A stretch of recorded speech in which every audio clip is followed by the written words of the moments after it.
Let's shift gears. I want to talk to you about podcasting. You started a podcast last year.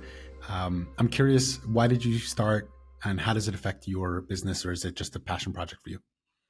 Yeah, so that's an interesting question. I actually started this last year as a challenge to myself because I'm not an English native speaker and communication doesn't come naturally to me. So I said to myself, you know what, the best way to do it is to put yourself in a situation that is essentially a difficult situation where you're interviewing someone else and it's public.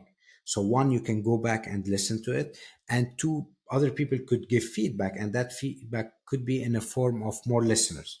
But if you have more listeners, then essentially the topic is good, you might be good, the guests might be good, it could be any of these factors, but you could figure out if it's not good at all, if it's you or the content. So I started this in August, and my intention was to do 10 or 12 episodes because, as all of these podcasters, you start this project, 90% people stop it.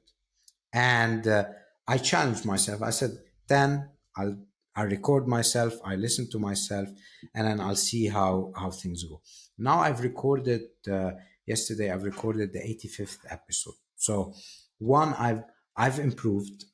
People like the content. The topic is the first 100, where I interview founders about how they've acquired the first 100 paying customers, which is for me one of the hardest because you need that product market fit you mentioned.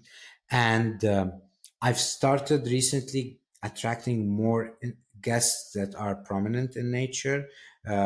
All guests are important for me, but as you have a podcast that's out there and thousands of people are listening to it, you start attracting people who are, let's say, they've started their companies, they've exited, they've raised millions and millions of dollars, so the profiles start to improve. However, I like to mix and match. I like to make sure I get bootstrapped founders.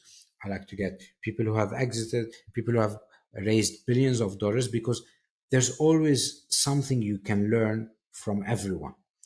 The one who has $1 billion has a way to sell, and the one who's scrappy bootstrapped has a different way to sell. So there's a lot of learnings that happen from both guest types of guests. So that's the story about the first 100 that I started last year.